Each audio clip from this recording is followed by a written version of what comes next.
নমস্কাৰ জেআৰজি ব্লগলৈ পুনৰবাৰ সকলোকে স্বাগতম জনাইছোঁ।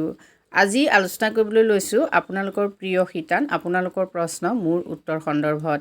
ইতিমধ্যে আপোনালোকে বহুতো প্ৰশ্ন পঠাইছে, কিন্তু প্ৰতিটো প্ৰশ্নৰে যিহেতু উত্তৰ দিয়াটো সম্ভৱ নহয়, পৰ্যায়ক্ৰমে উত্তৰসমূহ আপোনালোকক দিবলৈ চেষ্টা কৰিম। তাৰে এটা মাত্ৰ প্ৰশ্ন আজি আলোচনা কৰিব খুজিছোঁ। প্ৰশ্নটো হ'ল SHGৰ সদস্যসকলক ইচ্ছা কৰিলেই গোটৰ পৰা উলিয়াই দিব পাৰে নেকি?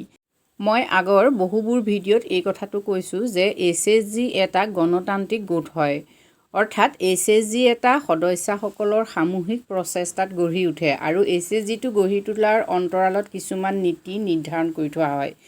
এটা SHGত সম্পাদিকা আৰু সভানেত্ৰীৰ গুৰুত্ব যিমান, তাৰ সমানেই গুৰুত্ব সদস্যগৰাকীও। গতিকে সদস্য এগৰাকীক ইচ্ছা কৰিলে এটা গোটৰ পৰা উলিয়াই দিব নোৱাৰে, আৰু তাতে যদি সদস্যগৰাকীৰ পাৰ্মিশ্যন নাথাকে তেতিয়াতো এই কথাটো কেতিয়াও সম্ভৱ নহয়। এটা SHGৰ পৰা সদস্যসকলে অব্যাহতি ল'ব পাৰে, তেওঁলোকে বিভিন্ন কাৰণত অব্যাহতি ল'ব পাৰে। আমি ধৰি ল'লোঁ এগৰাকী সদস্যাই এটা আত্মসহায়ক গোটৰ লগত জড়িত হৈ আছিলে, কিন্তু কিবা কাৰণত তেওঁ সেই ঠাইৰ পৰা অন্য ঠাইলৈ গুচি যাবলগীয়া হৈছে, তেতিয়া তেওঁ গোটটো এৰিব পাৰে, বা গোটৰ মিটিঙত তেওঁ সদায়েই উপস্থিত থাকিব নোৱাৰে, তেতিয়াও তেওঁ গোটটোৰ পৰা অব্যাহতি ল'ব পাৰে। ইয়াৰ উপৰিও এগৰাকী সদস্যাই স্ব ইচ্ছাই বোলে তেওঁ গোটত নাথাকোঁ তেনেকৈ ভাবিও তেওঁ গোটটোৰ পৰা অব্যাহতি ল'ব পাৰে। কিন্তু স্ব ইচ্ছাই যদি এগৰাকী সদস্যাই অব্যাহতি নলয়, তেতিয়াহ'লে তেওঁক সাধাৰণতে গোট এটাৰ পৰা উলিয়াই দিব নোৱাৰে। কিন্তু তাৰ লগত এটা কথা জড়িত হৈ আছে যে গোট এটাৰ পৰা এগৰাকী সদস্যাক উলিয়াই দিব পৰাৰ কিছুমান কিন্তু নিয়ম আছে।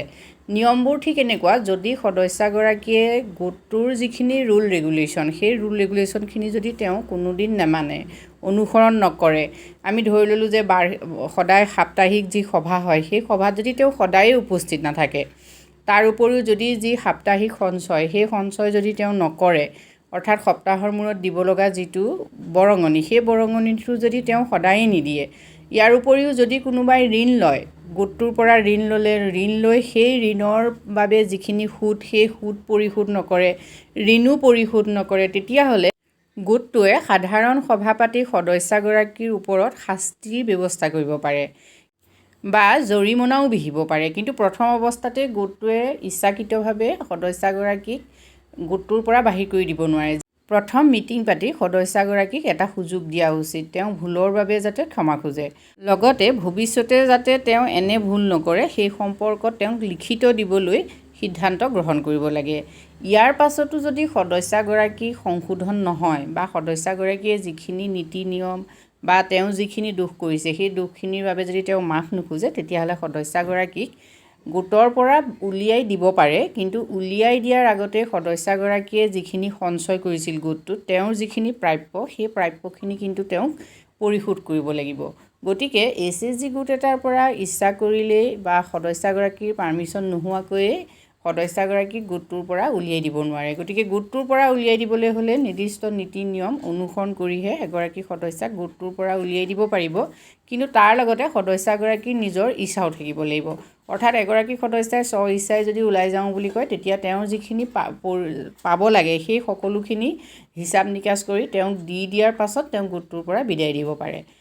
গোট এটা যিহেতু সকলোৰে সমন্বয়ত গঢ়ি উঠে, গতিকে গোটটোক আগবঢ়াই নিয়াৰ ক্ষেত্ৰত বা গোটটোক ছাষ্টেইনেবল অৰ্থাৎ অবিৰত বহনক্ষম কৰি তোলাৰ ক্ষেত্ৰত গোটটোৰ সদস্য, সভানেত্ৰী, সম্পাদিকা সকলোৰে সমানেই গুৰুত্ব থাকে। গতিকে আপোনালোকে এই কথাটো মনত ৰাখিব যে কোনোবা সভানেত্ৰী, সম্পাদিকা হ'ব পাৰে, কিন্তু তেওঁৰো গোটটোৰ প্ৰতি স্ব ইচ্ছাই সিদ্ধান্ত গ্ৰহণ কৰাৰ ক্ষমতা নাই। অৰ্থাৎ সভানেত্ৰী, সম্পাদিকা বা কোষাধ্যক্ষয়ো আলোচনাৰ মাধ্যমেদিহে গোট এটাৰ সিদ্ধান্ত গ্ৰহণ কৰিব পাৰে।